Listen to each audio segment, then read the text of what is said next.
Welcome to all 8th class students. आज हम हमारे चैप्टर नंबर फर्स्ट को करेंगे, जिसमें हमारे पास दिया है प्रमेय संख्याएं या रैशनल नंबर्स। सबसे पहले हमने प्राकृत संख्याएं पढ़ी हैं, जिन्हें नेचुरल नंबर्स कहते हैं।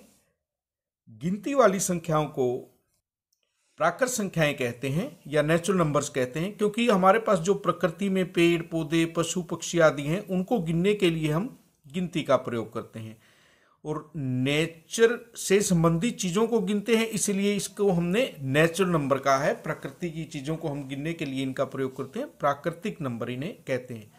देखिए 1 2 3 4 5 ये जो गिनती हमारी चलती है, उसका कोई भी अंत नहीं है। किसी भी एक अंक में जब एक जोड़ेंगे, हमारे पास अगली संख्या आएगी, जो संख्या प्राप्त हुई इसमें एक जोड़ा उससे अगली, इस प्रकार ये संख्याएं हमारी चलती रहती हैं। प्राकृत संख्याएं हमारी एक से शुरू होती हैं, जिसका कोई भी अंत नहीं है। उसके बाद है पूर्ण संख्या या होल नंबर्स। आप देखिए, यदि आपके पास 10 पेन हैं और आपने सभी पेन अपने मित्रों को बांट दी, तो आपके पास कितने पेन शेष होंगे? आप कहेंगे कुछ नहीं, और गणित में इस कुछ नहीं को हम शून्य से दर्शाते हैं, यानी कि जीरो की हमें आवश्यकता पड़ी। और यदि हमने इन सब संख्याओं में जीरो को भी जोड़ दिया, तो हमें पूर्ण संख्याएं प्राप्त होती हैं, जो जीरो से शुरू होती हैं और उसके बाद उनमें 1 2 3 4 5 6 7 8 इस प्रकार प्राकृत संख्याएं शामिल होती है। इनका भी कोई अंत नहीं है। हमें ये पता है कि सबसे छोटी जो पूर्ण संख्या है वो जीरो है, और उसके बाद ये संख्याएं अनंत तक जाती हैं। उसके बाद हम पूर्णांक पे आते हैं। आप एक समीकरण की तरफ देखिए, x जमा 11 बराबर 5। यहां पर यदि हमें x की वैल्यू निकालनी है तो क्या आएगी? -6 आएगी। 11 में से 6 घटाने पर आपको 5 प्राप्त होता है, यानी कि -6 + 11 हमारा 5 होगा। इसका मतलब हमें ऋणात्मक अंकों की जरूरत पड़ी। तो आप देखिए, शून्य में यदि प्राकृत संख्याओं के साथ प्राकृत संख्याओं के ऋणात्मक भी मिला दें, या ये कहें कि पूर्ण संख्याओं में यदि हम प्राकृत संख्याओं के ऋणात्मक को मिलाएं, तो जो ये संख्याएं हमारे को प्राप्त होंगी वो हमारे पूर्णांक या इंटीजर्स होंगी। उसके बाद हमें प्रमेय संख्याओं की जरूरत है।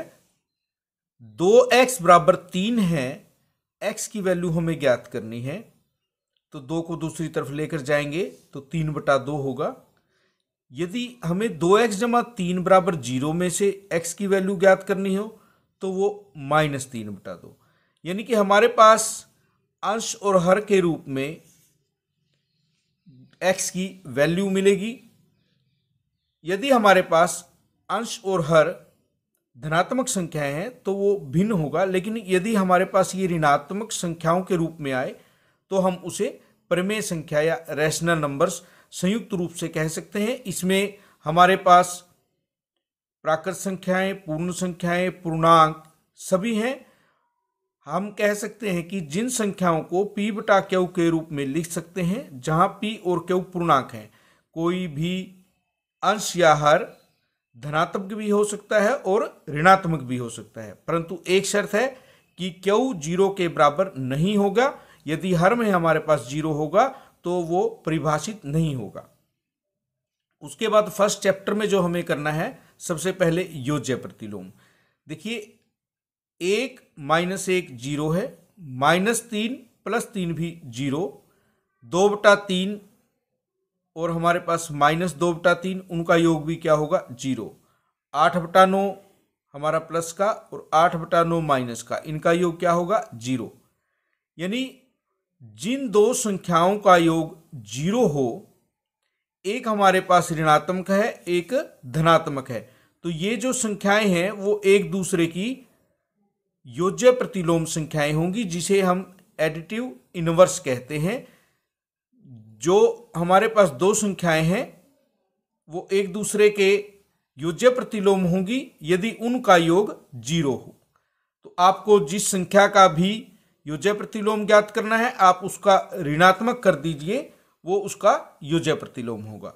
उसके बाद गुणात्मक प्रतिलोम, मल्टीप्लिकेटिव इनवर्स हमें इसका निकालना है अगर किसी भी संख्या का, जब दो संख्याओं का गुणनफल 1 प्राप्त हो तो वे संख्याएं एक दूसरे के गुणात्मक प्रतिलोम संख्याएं कहलाती हैं।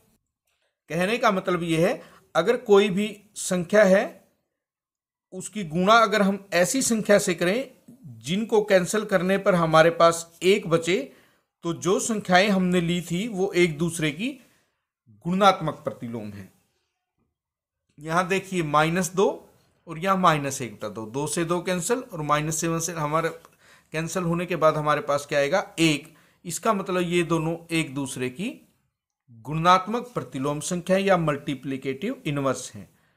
अब आपको ध्यान रखना है, पूर्ण संख्या, पूर्णांक और प्रमेय संख्याओं के लिए जो शून्य है योज्य, तत्समक या एडिटिव आइडेंटिटी है।